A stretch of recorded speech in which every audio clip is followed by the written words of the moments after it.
perkenalkan nama saya Dia Pramudyanti dengan NIM 192231126. Pada kesempatan kali ini saya akan mempresentasikan hasil literatur review mengenai validitas dan reliabilitas metode FFQ dan juga SQFFQ. Untuk pembahasan kali ini ada outline. Yang pertama kita akan membahas mengenai abstrak, pendahuluan, uji validitas dan reliabilitas FFQ.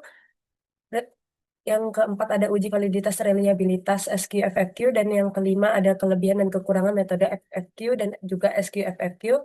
Selanjutnya kita akan memperbandingkan metode lain dengan metode FFQ dan SQFFQ. Selanjutnya yang terakhir ada kesimpulan. Dan abstrak untuk penilaian konsumsi pangan merupakan aspek penting dalam penelitian gizi masyarakat, baik untuk menggambarkan pola makan, menilai kecukupan zat gizi, maupun mengidentifikasi resiko penyakit. Jurnal ini bertujuan membandingkan antara validitas dan reliabilitas FFQ dan juga SQFFQ dengan metode referensi seperti 24 SDR dan juga IFR. Hasil analisis menunjukkan bahwa FFQ cukup valid dan reliable dalam menggambarkan pola konsumsi jangka panjang, meskipun kurang akurat pada mikronutrien tertentu. SQFFQ valid untuk konsumsi spesifik seperti buah dan juga sayur, tetapi cenderung overestimasi. Adapun 24 HDR dan IFR tetap dianggap gold standard karena memberikan data aktual harian, meskipun kurang mempresentasikan pola jangka panjang. Pemilihan metode harus disesuaikan dengan tujuan penelitian dan juga jenis data yang ingin diperoleh.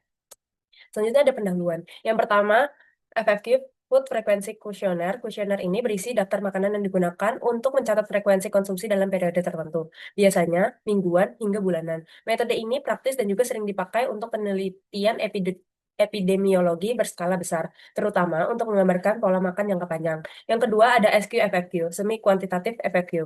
Pengembangan dari FFQ yang tidak hanya menilai frekuensi konsumsi, tapi juga menambahkan ukuran porsi. Dengan demikian, metode ini dapat menghasilkan estimasi kuantitatif yang lebih akurat terkait energi, makronutrien maupun mikronutrien. Selanjutnya ada validitas dan reliabilitas dari metode FFQ.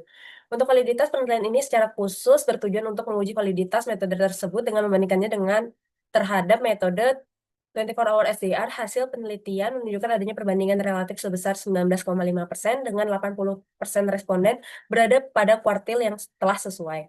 Untuk instrumen ini dinilai sudah valid dalam mengukur asupan energi dan juga makronutrien, namun memiliki validitas yang lebih rendah pada pengukuran vitamin A dan juga vitamin B12.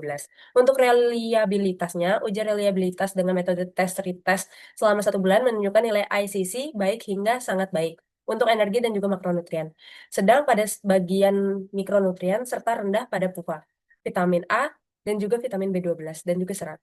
Reliabilitas dalam hal ini diartikan sebagai konsistensi instrumen dalam memberikan hasil pengukuran yang stabil pada waktu yang berbeda. Dan untuk SQFFQ, validitasnya yang pertama, penelitian ini secara khusus bertujuan untuk menguji validitas. Hasilnya menunjukkan adanya korelasi yang kuat dan signifikan antara SQFFQ dan IFR. Temuan ini mendukung kesimpulan bahwa SQFFQ yang dikembangkan adalah instrumen yang telah valid untuk mengukur konsumsi buah dan juga sayur pada populasi mahasiswa. Validitas merujuk pada sejauh mana instrumen mengukur apa yang seharusnya diukur. Untuk uji reliabilitas, jurnal ini tidak secara eksplisit membahas reliabilitas metode SQFFQ. Pengujian reliabilitas biasanya melibatkan pengulangan pengukuran pada kelompok subjek yang sama untuk melihat konsistensi hasil.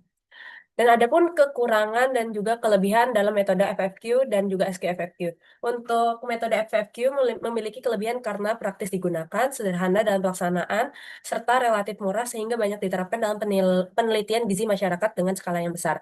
Untuk metode SQFFQ juga memiliki kelebihan, yaitu mampu memberikan rincian yang lebih detail mengenai konsumsi buah dan sayur serta memperkirakan asupan dengan memasukkan informasi ukuran porsi.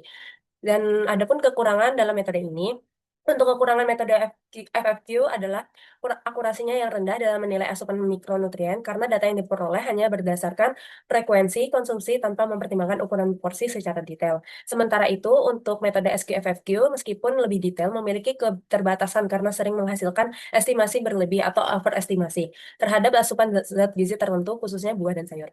Untuk perbandingan metode bisa dilihat pada tabel tersebut.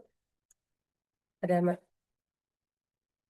Dan untuk kesimpulannya sendiri, metode FFQ dan metode SQFFQ merupakan metode penilaian konsumsi pangan yang memiliki kelebihan dan keterbatasan masing-masing. FFQ lebih sesuai untuk menilai pola konsumsi jangka panjang, sementara untuk metode SQFFQ lebih tepat untuk menilai konsumsi spesifik, khususnya pada buah dan sayur. Meskipun demikian, keduanya belum seakurat metode referensi seperti 24 HDR dan IFR yang tetap dianggap gold standard. Oleh karena itu, pemilihan metode harus disesuaikan dengan dengan tujuan penelitian dan juga jenis data yang dibutuhkan.